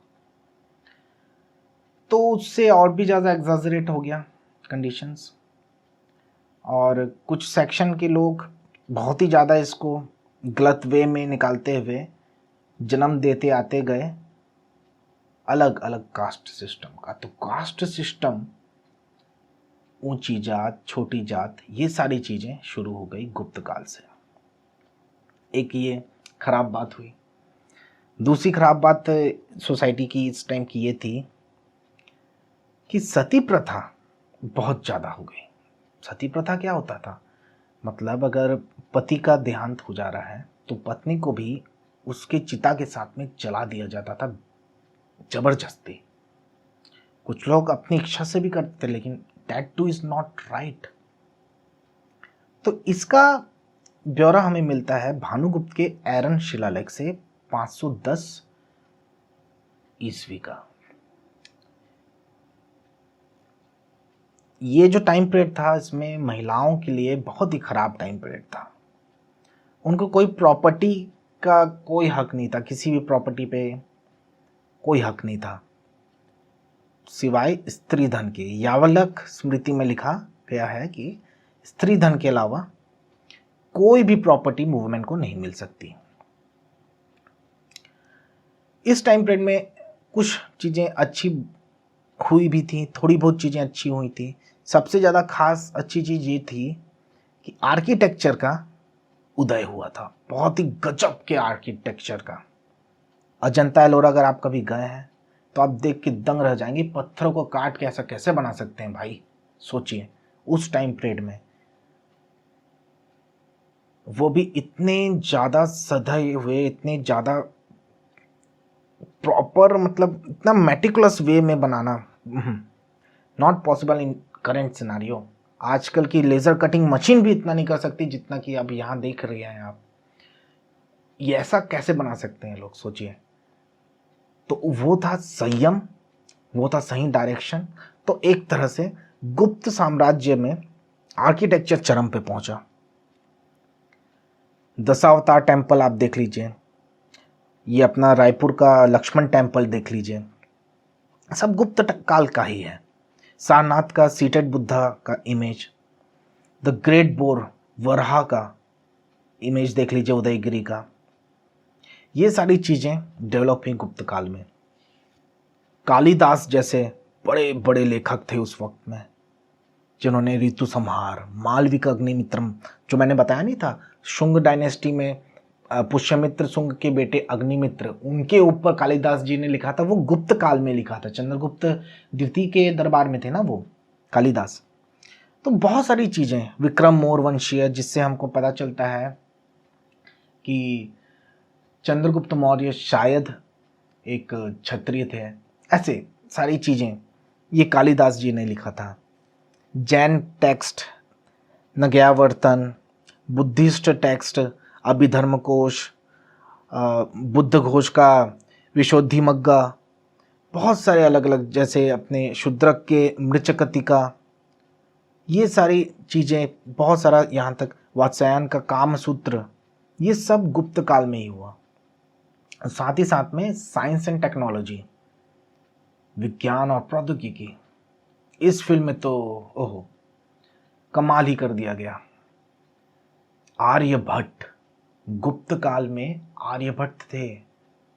उन्होंने डेसिमल सिस्टम लाया, उन्होंने ट्रायंगल का एरिया निकाला, उन्होंने पाई का वैल्यू निकाला, आर्यभट्टियम लिखा, सूर्य सिद्धांत लिखा। वाराहमिहिर आए जिन्होंने एरिया और वॉल्यूम का कॉन्सेप्ट दिया, पंच सिद्धांत लिखा उन्होंने। ब्रह्मगुप्त आए जिन्होंने ब्रह्म सिद्धांत लिखा और वो ही फाउंडेशन दिए लॉ ऑफ ग्रेविटी का। न्यूटन के सर में एप्पल गिरने से नहीं हुआ था यार, वो तो देखिए जिसको हाईलाइट मिल गया, लाइमलाइट मिल गया, वो उसका नाम हो गया, लेकिन असली में ब्रह्मगुप्त थे 7वीं शताब्दी के, जिन्होंने ब्रह्मस्पुत सिद्धांत या फिर ब्रह्म सिद्धांत लिखा था और उन्होंने अलजेब्रा को अप्लाई किया था एस्ट्रोनॉमिकल प्रॉब्लम्स के लिए। और इन्होंने नींव रखी थी द लॉ ऑफ ग्रेविटी की। चरक सुश्रुत, चरक जो कि इंडियन मेडिसिन के फादर कहे जाते हैं। धन्वंतरी, आयुर्वेद के पिता, जिन्होंने नवनीतकम लिखा। इतना ही नहीं, वेटरनरी साइंस, मतलब कि जो पशु पक्षियों का जो चिकित्सा होता है उसको वेटरनरी बोलते हैं इंग्लिश में, हिंदी का वर्ड मैं भूल जा रहा हूँ। उसमें एक बुक लिखी गई थी हस्तीय आयुर्वेद, मतलब कि हाथियों की ट्रीटमेंट की बुक, पलकप्य ने लिखी थी। वाघभट्ट, उन्होंने अस्थन गृहद्या लिखा। मतलब लिटरेचर हो जाए आपका, साइंस एंड टेक्नोलॉजी हो जाए, आर्किटेक्चर हो जाए, इन सब फील्ड में इतना ज़्यादा डेवलपमेंट हुआ गुप्त पीरियड में कि क्या कहें। तो एक प्रश्न आता है, क्या गुप्त काल एक स्वर्ण काल था? इज गुप्त period a golden age of ancient India? तो इसमें अगर आप सोसाइटी के पॉइंट ऑफ व्यू से अगर आप बात करें, सती प्रथा थी, विडो वाला चीज़ तो था ही नहीं। विडो लोग का रिस्पेक्ट की बात जो हम करते थे मौर्य काल में, वो तो था ही नहीं, क्योंकि विडो होती ही नहीं थी, सतीदाह कर दिया जाता था। सती प्रथा बहुत प्रेवलेंट थी, औरतों का बिल्कुल भी रिस्पेक्ट नहीं था, उनको कोई प्रॉपर्टी नहीं मिलती थी सिवाय उनके स्त्री धन के। साथ ही साथ में अछूत, अनटचेबिलिटी, छुआछूत, ये सारी चीज़ें प्रेवलेंट थी।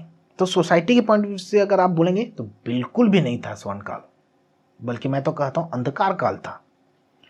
लेकिन अगर आप वहीं पे आर्किटेक्चर की बात कर लें, अजंता एलोरा की गुफाएं देख लें,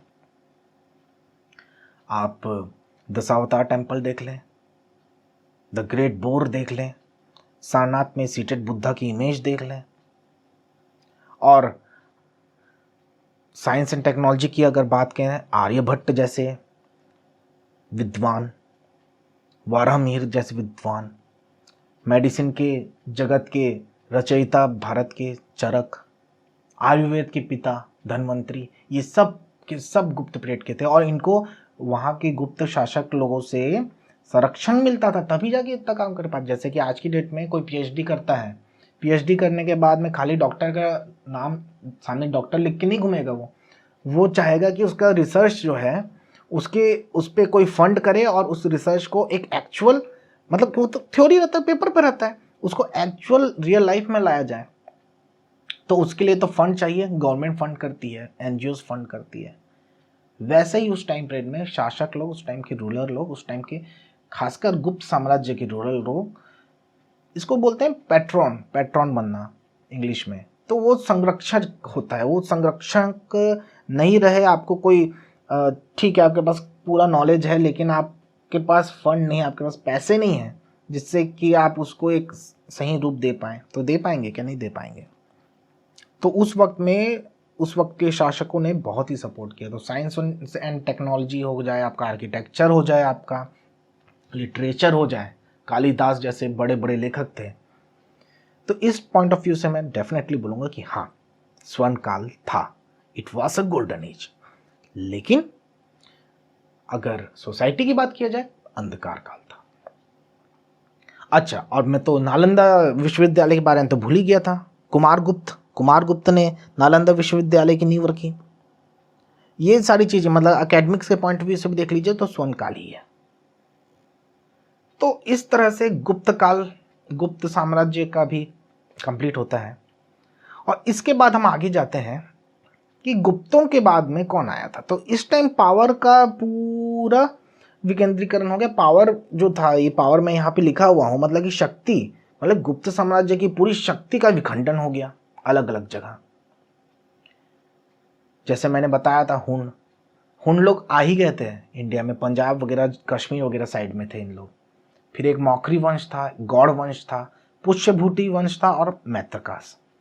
तो इसमें से सबसे इंपॉर्टेंट है पुष्यभूति, जिसमें आपके आते हैं राजा हर्षवर्धन। और राजा हर्षवर्धन जो थे सबसे ज़्यादा इंपॉर्टेंट राजा रहे हैं आपके एंशियंट हिस्ट्री, मतलब कि प्राचीन भारत के इतिहास के आखिरी टाइम पीरियड के। इनको शिलादित्य भी कहा जाता था। इनके छोटे भाई, इनके बड़े भाई थे राज्यवर्धन, जिनकी मृत्यु के बाद में इन्होंने 606 ईस्वी में गद्दी संभाली। ह्योंगसांग के सियुकी में इनके बारे में दिया गया है। बाणभट्ट ने लिखा है हर्षचरित्र और कादम्बरी और पार्वती परिणय। इन्होंने खुद लिखा है रथावली, प्रियदर्शिका और नागनंदा, और ऐसी बहुत सारी चीजें। इनके टाइम पीरियड में ही चाइनीज से एक रूलर थे, एक शासक थे तैंग, जिन्होंने दूध भेजे थे इनके पास। इन्हीं के और टाइम पीरियड में ह्योंगसांग भी इंडिया आए थे, करीबन 629 ईस्वी में। और इनके दरबार में भी ये ह्योंगसांग रहे 8 साल तक। और जो नालंदा यूनिवर्सिटी की मैं बात कर रहा था, कुमारगुप्त ने जो बनाया था, उसको बहुत ही अच्छे से इन्होंने संरक्षित किया, बहुत ही अच्छे से। हर्षवर्धन जी ने ही सबसे पहले कुंभ मेला स्टार्ट किया, सबसे पहला कुंभ मेला, जिसमें जो चीफ गेस्ट एक तरह से बोल सकते हैं ह्योंगसांग को रखा गया था। और इनकी मृत्यु हो गई थी 647 ईस्वी में। तो इस तरह से ये पूरा कालक्रम, पूरा क्रोनोलॉजी आपको समझ में आ गया होगा एंशियंट हिस्ट्री का। सारी चीजें मैंने बताई, एक बार मैं रिवाइज कर देता हूँ। सबसे पहले प्राग ऐतिहासिक काल में आपका पैलियोलिथिक एज है, फिर मतलब पाषाण काल है, फिर मेसोलिथिक एज मतलब मध्य पाषाण काल है, फिर नियोलिथिक एज मतलब नवपाषाण काल, फिर आता है आपका चौकोलिथिक एज या फिर कॉपर एज। इसमें से ही आप बोल सकते हैं कि इंडस वैली सिविलाइजेशन या सिंधु घाटी सभ्यता का उद्गम हुआ। उसके बाद ब्रॉन्ज एज आया, जिसमें ये इंडस वैली सिविलाइजेशन, सिंधु घाटी सभ्यता फली फूली। इसमें आपके बहुत ही इंपॉर्टेंट जगह रहे हैं, जैसे कि हड़प्पा रहा है, जिसके नाम पे हड़प्पा संस्कृति पड़ा, क्योंकि उस टाइम में साइंटिफिक कम्युनिटी में एक तरह का एक ट्रेंड चला था कि हाँ, जो पहला जगह मिलेगा उस जगह के नाम पे हम सभ्यता का नाम रख देंगे। वैसे ही फिर मोहनजोदाड़ो है, आपका चन्हुदड़ो है, धोलावीरा है, कालीबंगन है, लोथल है। इसमें से लोथल जो था, लोथल सबसे बड़ा पोर्ट था उस टाइम पीरियड का। और इसमें लोथल में बहुत ही ज़्यादा आपके ट्रेडिंग वगैरह होता था अलग अलग जगह से। मेसोपोटामिया के साथ में कंटेम्प्ररी, मतलब कि मेसोपोटामिया के समकालीन था सिंधु घाटी सभ्यता। फिर आपका आता है वैदिक युग। वैदिक युग में वेदों की रचना हुई, ऋग्वेद, सामवेद, यजुर्वेद, अथर्ववेद, और भी बहुत सारी चीज़ें हुई। ब्राह्मण्स हुए, आपके अराण्यकास हुए, उपनिषद हुए, बहुत सारी चीज़ों की रचनाएं हुई। फिर आता है जैन धर्म और बौद्ध धर्म। जैन धर्म और बौद्ध धर्म का उद्गम इसलिए हुआ क्योंकि जो वैश्य लोग थे उस टाइम पीरियड के, वैदिक एज के, उन लोगों को कोई नया धर्म चाहिए था। और उस टाइम पीरियड में क्षत्रिय लोग जो थे वो ब्राह्मणों के जो अलग अलग जो प्रतिष्ठान वगैरह करना है, बहुत सारी चीज़ें जो जो रिचुअल्स रहते हैं, उन सब से परेशान हो चुके थे। तो दो क्षत्रिय लोग के क्लान से एक जानिटिका क्लान, जिसमें से वर्धमान महावीर निकले, और दूसरा जो आपके शक्य क्लान के थे, शक्य संप्रदाय के थे, वो एक क्षत्रिय थे और वहाँ से निकले आपके गौतम बुद्ध, और इन्होंने दो लोगों ने एक ही टाइम पीरियड में लगभग इस्टेब्लिश किया बुद्ध धर्म को और जैन धर्म को। उसके बाद में महाजनपदों का उदय होता है, इमर्जेंस ऑफ महाजनपद, जिसमें से फिर हर्यंक डायनेस्टी आता है, शिशुनाग डायनेस्टी आता है और नंद वंश आता है। नंद वंश सबसे ज़्यादा शक्तिशाली वंश रहा, जिसके लास्ट राजा धनानंद को हरा के चंद्रगुप्त मौर्य जी ने मौर्य वंश की स्थापना की, जिसको फॉलो करते हुए फिर बिंदुसार आए और उसके बाद आते हैं सम्राट अशोक, जिनका हृदय परिवर्तन हुआ कलिंग वार के बाद में, जो कि लिखा हुआ है उनके 13वें नंबर के पत्थर के शिलालेख में। और उसके बाद में फिर उन्होंने बौद्ध धर्म को बहुत ही अच्छे से प्रचार प्रसार किया पूरे के पूरे भारतवर्ष में।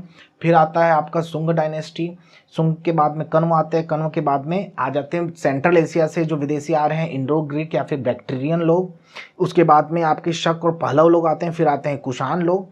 और इंडो बैक्टीरियन जो थे, इंडो बैक्टीरियन ने सबसे पहले गोल्ड कॉइन इशू किया था, फिर कुषाण लोग आए, उन्होंने गोल्ड कॉइन इशू किया, जिसमें कनिष्क बहुत ही इंपॉर्टेंट रूलर थे। फिर आता है आपका गुप्त साम्राज्य, गुप्त साम्राज्य में आपका श्रीगुप्त, घटोत्कच गुप्त, चंद्रगुप्त प्रथम, समुद्रगुप्त, चंद्रगुप्त द्वितीय, कुमारगुप्त, स्कंदगुप्त, इस तरह से पूरा क्रोनोलॉजी बचता है। इनके टाइम पीरियड में बहुत सारी चीज़ें हुई। सबसे ज़्यादा हमको अटैक करती है वो चीज़ जो कि कुतुब मीनार के पास में है, ये लोहे का पिलर जो कि आप यहाँ देख रहे हैं, जो कि जंग आज तक नहीं खाया है। ये सारी बहुत सारी अनोखी चीज़ें हैं गुप्त डायनेस्टी की। और गुप्त काल को हम स्वर्ण काल क्यों बोलते हैं, क्यों नहीं बोल सकते हैं, वो सारी चीज़ें हमने डिस्कस की। उसके बाद आ गया कि ये जो शक्ति थी वो किस तरह से विखंडित हुई, किस तरह से अलग अलग डायनेस्टीज़ के पास में आ गई। तो इस तरह से आपका कंप्लीट होता है भारत का प्राचीन इतिहास। एक ओवरव्यू है। एग्ज़ाम से पहले जाने के लिए आप इस वीडियो को देख लीजिए, आप समझ जाएंगे।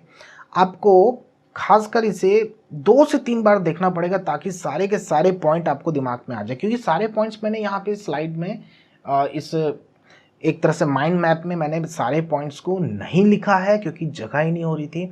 जो मैं बोल रहा हूँ उसको आपको सुनना, आपको दिमाग में बैठाना है, तो उसके लिए आपको 2 से 3 बार इसको पढ़ना पड़ेगा। और उसके साथ साथ जो मैंने प्रॉमिस किया था आप लोगों को कि मैं कोर्स लेके आ रहा हूँ, तो बहुत ही जल्दी मैं कोर्स लेके आ रहा हूँ, जिसमें आपको इंटरनेशनल लेवल का सर्टिफिकेशन भी मिलेगा। और उसका आपको डिटेल्स, उस कोर्स के लिए लिंक आपको मैं प्रोवाइड कर दूंगा डिस्क्रिप्शन बॉक्स में। इसमें आपको बस एक ऐप डाउनलोड करना है जिसको यूडेमी बोलते हैं, और उसके बाद बहुत ईजी है, कोई ज़्यादा कठिन नहीं है। आपका गूगल के अकाउंट से ही लिंक होके आपको ओपन हो जाता है, कोई दिक्कत नहीं होती है। ज़्यादा कॉस्टली भी नहीं रहेगा कोर्स। सेल्स चलती रहती है यूडेमी में, तो करीबन 500-600 रुपये में, 700 रुपये मैक्सिमम में आपको कोर्स प्रोवाइड हो जाएगा, जिसमें आपका पूरा ancient history A to Z NCERT से कोलैबोरेट करते हुए, NCERT की सारी बुक्स को ध्यान में रखते हुए, 5-6 रेफरेंस बुक को ध्यान में रखते हुए पूरे कोर्स को संगठित करके बनाया गया है। सारी चीज़ें हैं उसमें, तो उसको आप ज़रूर लीजिएगा। Thank you so much.